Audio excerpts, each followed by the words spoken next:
भारत हो या पाकिस्तान, दोनों ही जगह पर अवैध प्रवेश करने वाले, चाहे मछुआरे हों या आम नागरिक, दोनों ही दोनों ही तरह के लोग अपने अपने गुनाहों की सजा काट रहे हैं। मैंने अपने जीवन में या भारत के इतिहास में कभी भी किसी अवैध घुसपैठियों को इस तरह का संरक्षण मिलते हुए नहीं देखा, इस तरह का वीआईपी ट्रीटमेंट मिलते हुए कभी नहीं देखा। सीमा हैदर लगातार कहते हुए नजर आती है कि मुझे मुझे हाउस अरेस्ट में रखा गया है। उसके अधिवक्ता महोदय भी कहते हुए नजर आते हैं कि इसे नजरबंद रखा गया है, इसके दरवाजे पर हमेशा पुलिस रहती है। तो क्या पाकिस्तानी एक अवैध घुसपैठिया को ये सब सुविधाएं और आने वाली जो घुसपैठियां हैं, क्या और लोगों को भी दी जाएंगी? क्या एक महिला जिसने अपना नाम आयशा से आशा शर्मा रख लिया है, वो भी भारत में 10 साल से रह रही थी, उसने तो हिंदू धर्म का इतना ज़्यादा लाभ उठाया कि उसने भारत का एक पासपोर्ट भी बनवा लिया, क्या यही लाभ सनातन धर्म अपनाने पर उस महिला को भी मिलेगा? सीमा हैदर भारत में प्रवेश करने के कुछ ही दिनों बाद में 50 दिन तक छुपकर रहती है। जैसे ही वो मीडिया में आती है, वो अपना बारकोड जारी करती है, भारत के लोगों से उगाही करती है और कहती है कि मैं सनातन में आई हूँ, सनातनी बन गई हूँ, मेरे पास खाने के लिए नहीं है, पहनने के लिए नहीं है, आप मुझे पैसे दो। भारत की जनता पैसा भी देती है, सोशल मीडिया अकाउंट्स बनाती है, उनसे भी वो कमाई करना शुरू करती है। जब प्रश्न ये आता है कि क्या एक अवैध घुसपैठिया इस तरह की इनकम कर सकता है, तो वो कहती है कि ये सारे अकाउंट्स, उसका अधिवक्ता महोदय भी कहते हैं कि इसमें सारी जो डिटेल लगी हुई है वो सचिन की लगी हुई है। तो एक्टिविटीज तो सीमा हैदर कर रही है। क्या भारत में आने वाली सभी अवैध घुसपैठियां महिलाओं को पाकिस्तान, अफगानिस्तान, बांग्लादेश या भारत के जितने भी देश, विश्व के जितने भी देश हैं जिनसे जो भी मुस्लिम महिला आएंगी, सबको प्रवेश किया जाएगा? अगर वो सनातनी बन जाती हैं, सनातन का डंका बजाती हैं, क्या सभी को ये लाभ मिलेगा जो सीमा हैदर को मिल रहा है?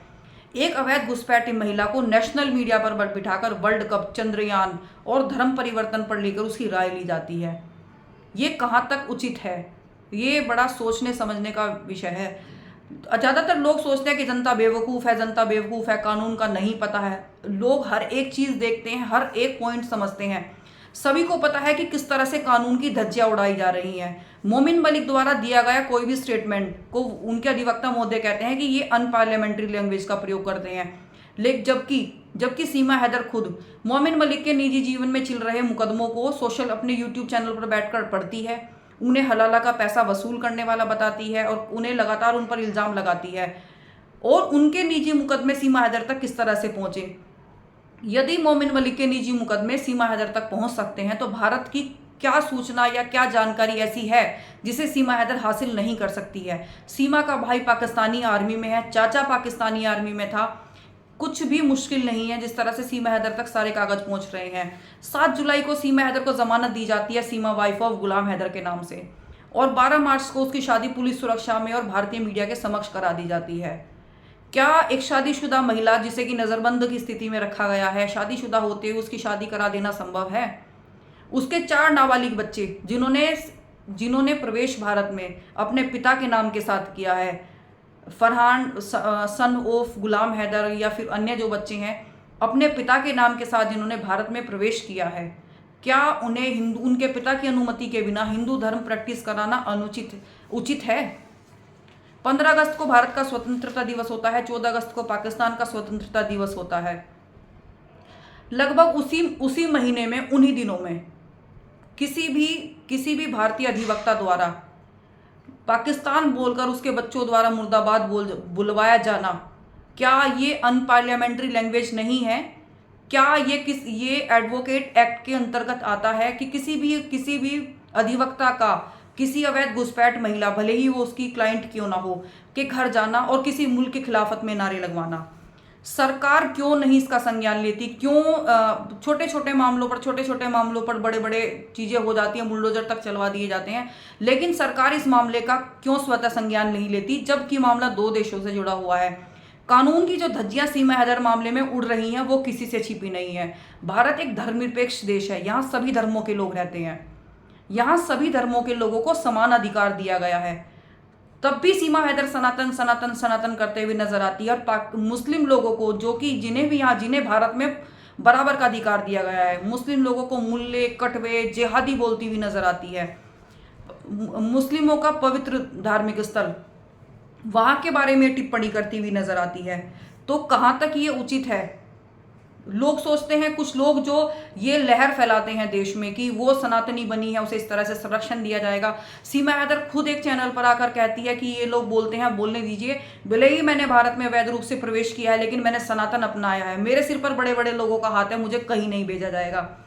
तो ये कहाँ तक सही है? सीमा हैदर अपने सोशल मीडिया अकाउंट पर, जो कि उसके नाम के साथ में बने हुए हैं, उन पर गालम गलोच करते हुए भारतीयों को नजर आती हैं। क्यों कार्रवाई नहीं की जाती है? क्या कोई भी किसी भी देश से अवैध घुसपैठिया आएगा और गालम गलोच करेगा इस तरह से और सनातन धर्म अपना लेगा, क्या उसे भी इस तरह का जो लाभ दिया जा रहा है सीमा हैदर को, वो इस तरह से लाभ उसे भी दिया जाएगा? सचिन एक ईवीएम पर कमल का फूल पर बटन दबाते हुए अपनी वोट डालता है और वो वीडियो रिलीज करता है जो कि निर्वाचन आयोग के कानूनों के खिलाफ है। तो यही से एक सेम वाक्य उधम सिंह नगर में होता है।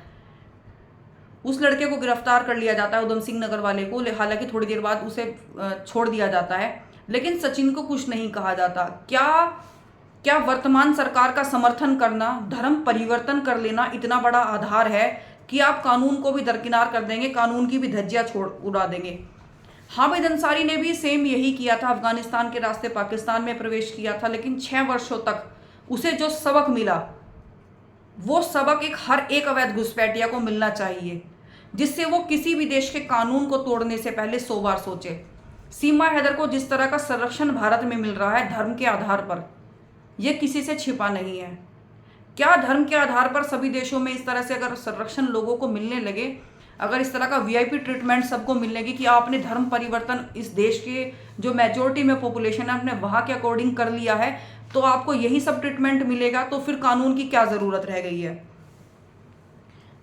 सीमा हैदर के विरोध में बहुत सारे लोग सुबह से लेकर शाम तक और शाम से लेकर सुबह तक यूट्यूब पर लाइव करते हैं, गालम गलोच करते हैं।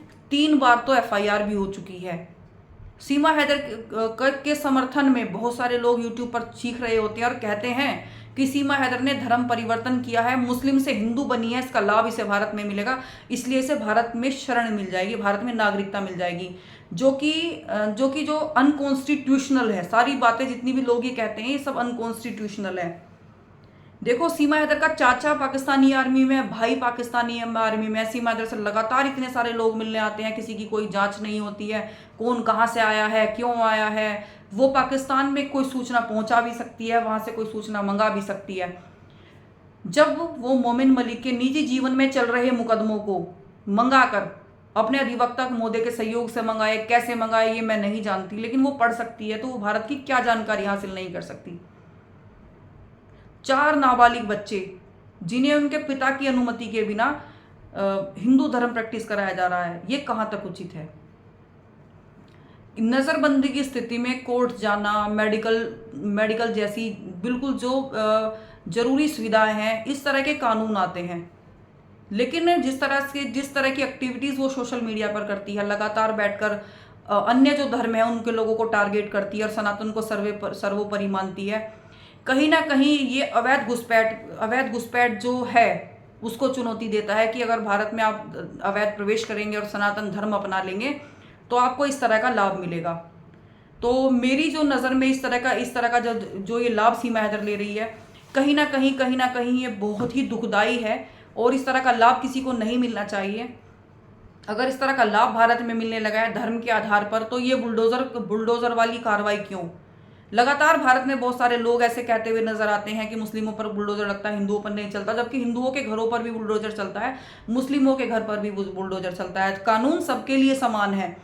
तो जो कानून इकरा के लिए था, जो पाकिस्तान में कानून अवैध घुसपैठ करने के लिए हामिद अंसारी के लिए था, जो भारत में और 300-400 कैदी बंद हैं उनके लिए है, तो वही कानून सीमा हैदर के लिए क्यों नहीं है?